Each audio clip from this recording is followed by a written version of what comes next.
Hi, guys. Welcome back to the show. I'm your host, Trisha Stefankowitz, registered dietitian nutritionist.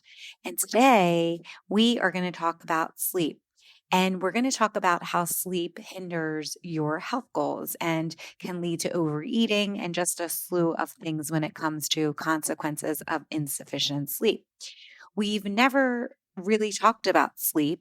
And as we're nearing episode 90, I felt like we should talk about it as sleep is a cornerstone of our health goals and to achieving whole health balance. So let's dive into sleep today.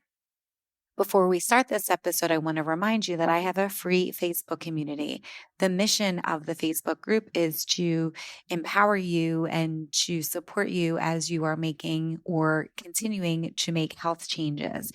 I know that it's so hard to be vulnerable with people, especially our loved ones, when it comes to successes and challenges that we're having when it comes to our health goals. And so the mission of this Facebook group is to support you as you make these health changes. It is a small group at this point. You would be one of the OG or founding members of the group. And I'd love to have you there to help me make the group what I envision of having this support amongst members. So head on over to Facebook at Whole Health Empowerment Project. Look for it there, and I can't wait to see you there. When it comes to achieving whole health balance, which is the goal of this podcast series and this podcast in general, sleep is a pillar of that goal. Sleep helps increase concentration and focus and overall helps increase our decision making ability. And we're able to better perform tasks when we've had adequate sleep. I want you all to think back at a time when you haven't slept that great, right? Whether it be when you were partying in your 20s, or maybe you were having kids. Maybe that when you had a baby, for me, that's when I probably had the least amount of sleep. Or maybe at a time in your life where you're not sleeping that great, or your job is just so demanding and it's just taking everything out of you, and you're working so hard that your sleep is something that is a consequence of that lack of sleep. And I want you to think about how you feel when you don't have adequate sleep, right? So you may feel irritable or have a difficult time concentrating or performing a new task, and everything just feels very overwhelming. Maybe you find yourself getting sick a little bit more often. But that lack of sleep also can have a devastating impact on your health and the health journey that you want to go on. And so typically, it's very difficult to keep your health goals a priority the more tired you become. And so, no matter our best intentions, think of a time during this time when you wanted your health to be a priority, but it was just so hard to do because the sleep always took a back seat. And so too then did your health goals. So we're going to talk about today sleep. We're going to talk about how overeating is impacted in it. And we're just going to talk about health goals when it comes to sleep and what we can do about it. Because I believe that adequate sleep is truly a cornerstone to achieving your health goals. So let's talk about that. Let's talk about how much sleep we need, how sleep and overeating are connected, and what we can do to make it better. When we talk about adequate sleep, how much does an adult really need when it comes to sleep? So, research suggests that adequate sleep is considered to be anywhere from 7 to 9 hours of sleep at night. Of course, this varies according to individual, as some adults may need more sleep and others will require less. In general, when we talk about adequate sleep, I think the research shows that adequate sleep is considered to be at least 7 hours per sleep at night. And 7 hours is kind of like the cornerstone, especially when it comes to decreasing chronic disease risk. Generally speaking, children require much more sleep than adults do. So if we require 7 to 9, you'll infants are going to require somewhere between probably 14 and 16 or so on, depending on the infant.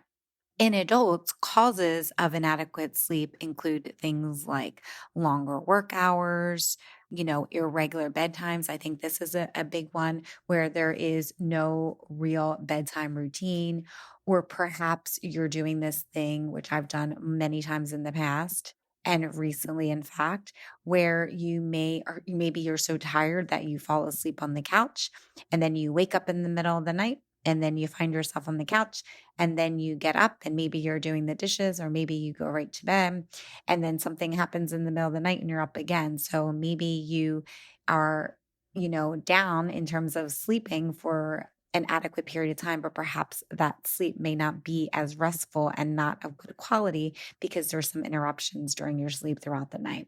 With the conveniences of modern technology, that may also be hindering your sleep and the amount of sleep that you're doing. You may be up at night watching TV. Perhaps you are playing on your smartphone or on your tablet, or you have teenagers or a husband that likes to play video games. Maybe that's one of the causes for you or your household causing inadequate sleep. And then lastly, some medical conditions can cause inadequate sleep, such as obstructive sleep apnea, where perhaps you're not having really good quality sleep, or perhaps you're on some medications which cause you to wake up multiple times during the night and hinder you from achieving adequate sleep. So I was trying to figure out how many people actually achieve the desired goal of getting about 7 to 9 hours of sleep a night, because I know I am not one of them. I am not getting adequate sleep. Perhaps that's also why I wanted to talk about sleep. But when I went on the CDC website, it varies according to state. So the statistics that I could find was based on the state of Pennsylvania, which is where I live. So in Pennsylvania, according to the CDC, from the most recent research was 2014, about 37% of Pennsylvanians report getting less than 7 hours of sleep per night. And so that would mean that 63% of Pennsylvanians are getting adequate sleep. So I don't know where you fall in that category. I think for me, it varies according to season of my life and having sometimes where I'm getting more than that and sometimes I'm getting less than that. And perhaps that's where you are too. In general, what the CDC recognized was that it was more common to have shorter sleep, so less than 7 hours, in the southeastern United States, which I don't think is probably a big surprise. And as per the CDC, short sleep is more common in the southeastern United States, and it was less common in the Great Plains and Appalachian Mountains, those individuals who live there were able to get more sleep. So my suspicion is that if you're living in the Midwest or in the Great Plains states or the Appalachian Mountains, their research shows that you are probably an individual getting much more sleep. So when we talk about sleep, let's talk about how it impacts our health in terms of overeating. It's going to impact our health in many ways, but first I want to just start with talking about overeating, because overeating in itself is going to be something that could impact your health goals, right? And we've spent this month talking about different kinds of eating. So, one of the things that happens when you're in a sleep deficit is you may notice a disruption in your circadian rhythms, or you may notice that you're feeling more hungry and you might eat a little bit more. Does that sound familiar? Well, this is not uncommon because sleep and the process of sleeping helps regulate many hormones in your body. And two of the hormones that it helps regulate are leptin and ghrelin. And leptin and ghrelin, you may have heard before, are hormones that are really important when it comes to hunger and appetite. So if you're sleeping and having really good sleep, then those hormones will be regulated and you may not feel this like increased hunger. But if you're not sleeping, you will probably have some dysregulation in these hormones, which may lead to a feeling of increase in hunger. And what tends to happen is that, you know, it can make you feel like you're hungrier. So this dysregulation can lead to not only you feeling hungrier, but an increased desire to eat foods that tend to really help and satisfy that craving, such as things that are higher calorie and maybe higher in like processed and refined carb food. So I feel like if you've had a night where you're not eating that great, I would say, it's hard if you've had a night that you haven't slept that well, maybe it's going to be harder for you to eat the normal breakfast that you have of oatmeal. And perhaps maybe you're going to instead crave things like donuts, or maybe you may find yourself like kind of mindlessly eating throughout the day because you're tired. And so you're not able to tap into those like hunger and fullness cues because it's just not a priority. You're tired and you're just trying to get through the day. So what does that look like in your life, especially when it comes to creating? What does insufficient sleep look like when it comes to your health goals, achieving them? Well, for someone who is awake most of the night or hasn't really slept, or, perhaps normally you sleep 7 hours a night, and then maybe there's a night when you're only getting 4 hours of sleep. Well, that's an extra 3 hours that you have that you're awake that then can lead to overeating. And you may be more likely to overeat because of this imbalance in your hormones, like we just talked about, your ghrelin and leptin, which could make you feel hungrier. This, having this be something that's chronic, or a season that this is chronic in your life, this may increase your risk for gaining weight or leading to obesity. In general, I think it's very hard, no matter what your best intention is, to to continue with your health goals if you're not getting adequate sleep, because you have now all these things against you. You're tired, you're not probably making really great decisions, and you just are trying to get through the day. And so anything that's going to help you do that is going to be what is going to become desirable. And so during this time of sleep deprivation, what studies also show is that there is usually a decrease in physical activity, right? But that makes perfect sense, because if you're tired, like, it's very hard to get off the couch and do something. And so there tends to be this increase in TV watching and an increase in like this mindless stimulation, because just due to sheer exhaustion versus getting up and doing something physical. And so, what further hinders this is that you also have this disruption in the stress hormones called cortisol, which you've heard about, right? So remember, sleep regulates hormones. So now you have a dysregulation in your leptin and ghrelin, but now you also have this dysregulation in the stress hormone cortisol. And cortisol is something that we've all probably heard, as it tends to sometimes be a buzzword, that this is like your fight or flight hormone, but it's also impacted by a poor sleep cycle. So what the research shows is that having a poor quality sleep, or just insufficient and a sleep deficit, can actually increase cortisol levels. And an increase in cortisol levels results in things like weight gain, obesity, fatigue, which we all know, right? Because you're feeling tired because you're not sleeping, and also an increased risk of chronic disease.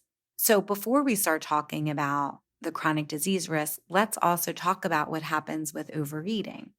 So, you have it's this vicious cycle, because you can have this overeating because you are having this craziness in your hormones so that you're feeling more hungry. You are maybe now awake enough or more time than you normally would, which may lead to more overeating. You are going to have this increase in stress cortisol, which can increase risk of disease and abdominal fat redistribution. But then also the process of overeating then can also lead to a lack of sleep. So it can be this vicious cycle of not getting enough sleep, overeating, then going back into the cycle, and it continues on and on. And so overeating in itself can also be contributed to a lack of sleep, because if you're too full, it's going to be very hard for you to sleep.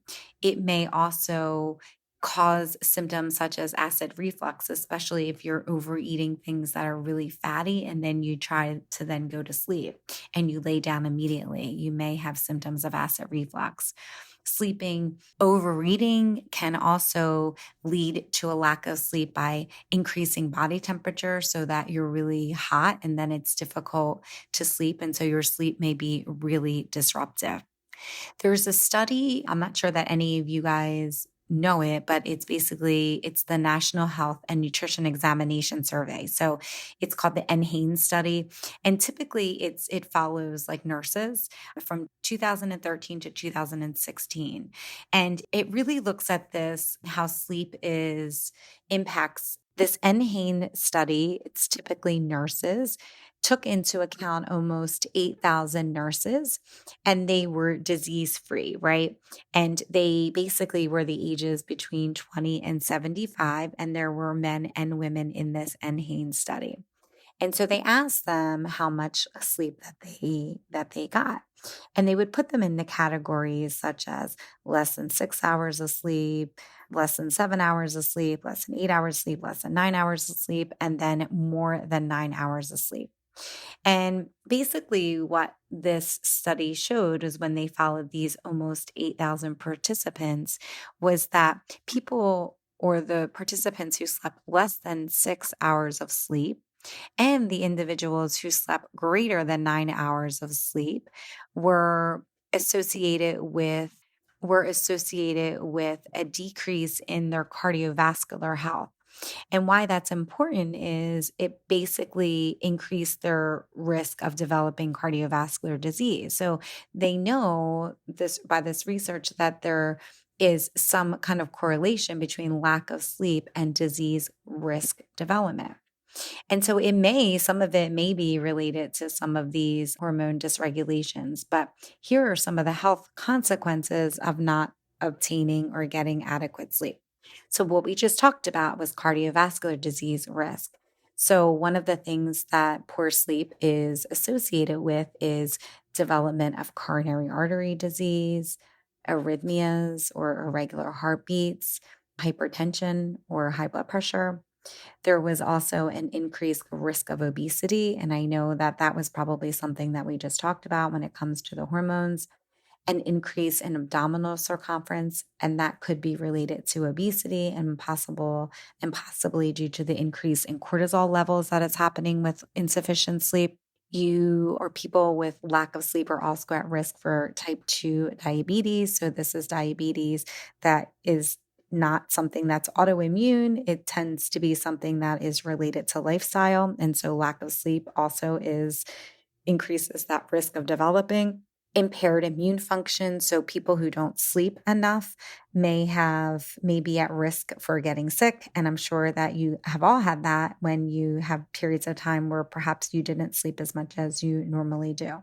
And then overeating in itself can lead to weight gain and result in, if your weight is too much, some people who are overweight or obese can develop sleep apnea. So it's the more overweight or obese you are, you may be more at risk for developing sleep apnea. So now that you've heard how much sleep you need, we've talked a little bit about the hormones that take place during sleeping, and we've talked about some of the chronic diseases. What are some of the things that we can do to make sleeping more of a possibility for all of us, no matter how crazy and difficult life can feel?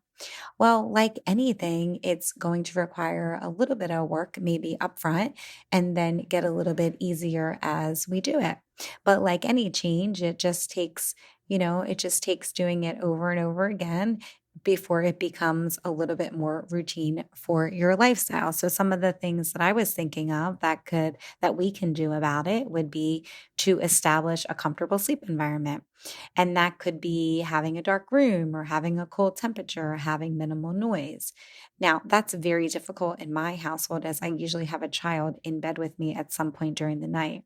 But when I know that I can probably turn off the light in the hallway and turn off the light in the bathroom so that it is a little bit darker in my room. So, how can you establish a comfortable sleeping environment in your room? Having a consistent nighttime routine is the number two thing that we can do about this. So, this can include any routine that you do. So, what I would say is to add on to a routine that you're already doing and kind of go from there. And that would be something like if you are already in there washing your face and brushing your teeth and taking off your makeup, maybe then you put on your PJs and you set a timer so that you're in bed by like a certain time. Another way is to establish some kind of wind down routine. So that could be reading a book or journaling or meditating or stretching. It could be any practice that helps you relax and just to start to get you into a sleep mindset. It could be going for a bath. It could be anything. It's just whatever works for you to start winding your day down and calming your brain. Another thing is setting a schedule to wake up and go to bed at the same time each day. So having a really consistent time at bedtime and then waking up at kind of around the same time. So it's disruptive if you are, going to bed really early one night and then really late another night. So what may work better is to have a little bit more of a consistent go to bed time and wake up time. And another thing is that people who exercise tend to have a little bit more sleep, but to not exercise too close to bed that it hinders your sleep cycle or it disrupts you from going to bed. Avoiding anything, and this is probably a really big one for all of us, avoiding any sleep cycle disruptors in the evenings, such as caffeine or alcohol or nicotine. But I would also say in this would be to put away all electronics at least an hour before you go to bed. I mean, I don't know about you, but it's very hard. I find myself sometimes just laying in bed on my phone, and it's very hard to go to sleep when I have that light. I have the blue light in my face or I have the light from the screen of my iPhone. But then, not only that, if I'm on social media, my brain is just going and it's very hard to relax it. So, I would say put all that stuff away. Don't have a TV in your room. Don't have a computer in your room. Just try to keep everything away. And even your phone, if you use it as an alarm as I do, just kind of put it a little bit away from you or just have a time that you're done, that you're not going to check your phone and that you are going to put it away. And then my last thought would be to eat at least a few hours before bedtime. So maybe 2 to 3 hours before bedtime. Some people may need longer than that. And there may be some meals that make you feel fuller that you may need a little bit more time. Typically, fat is digested a little bit longer. So if you're eating a really high fat, greasy meal, you may feel like you need a little bit more time to digest that meal before you lay down. Because again, you don't want to get into a place that you haven't digested it and then you go to lay down and then you're super uncomfortable because you're too full, or maybe you're having acid reflux symptoms. So these are some of the strategies that we can work on and that I plan to work on in order to try to get adequate sleep, which is considered at least 7 hours per night. So like any change, it's getting enough and adequate sleep is hard, and it probably will require some effort on your part, especially in the beginning. It's important to develop and practice these skills because trying to get adequate sleep is a part of self-care, and it's as important to your health, I would say, as eating healthy and exercising. And so it might be something that it's not something that you've practiced. So, like any routine, you may have to kind of start to practice it and get stronger at it and navigate any unforeseen or any challenges that may come up. And any change that you're doing, any change that you're making requires a small, consistent change practiced repeatedly so that you can achieve that goal over time and that it gets you to the bigger goal that you want. And so if healthy and having some kind of whole health balance is a goal for you, then sleep is something that will become essentially in order for you to do that. So it's not about being perfect and having perfect sleep and to have perfect sleep every night. It's about being 1% better. It's not about being perfect and having the perfect night of sleep every single day, but it's about being or getting 1% better with your sleep hygiene schedule each day. So I encourage you to start looking to see how much sleep you're getting. And if you are the 63% of like Pennsylvanians who are getting adequate sleep, good for you. I want to be like you, and I will be like you one of these days soon. And if you're like me and get less than that, then let's start working on that, as it is really important when it comes to achieving whole health balance. So I appreciate you all listening today, and I will see you back here next week. Be kind to yourself and have a great day. If you found value in this podcast, please rate, review, and subscribe on iTunes. Being a busy woman or mom doesn't mean that we have to give up on our health, wellness, or self-care. Together, we can take tiny, imperfect steps towards creating the whole health we desire and deserve. You can find us at wholehealthempower.com or on Instagram at wholehealthempower. Thanks for listening. I'll see you next week.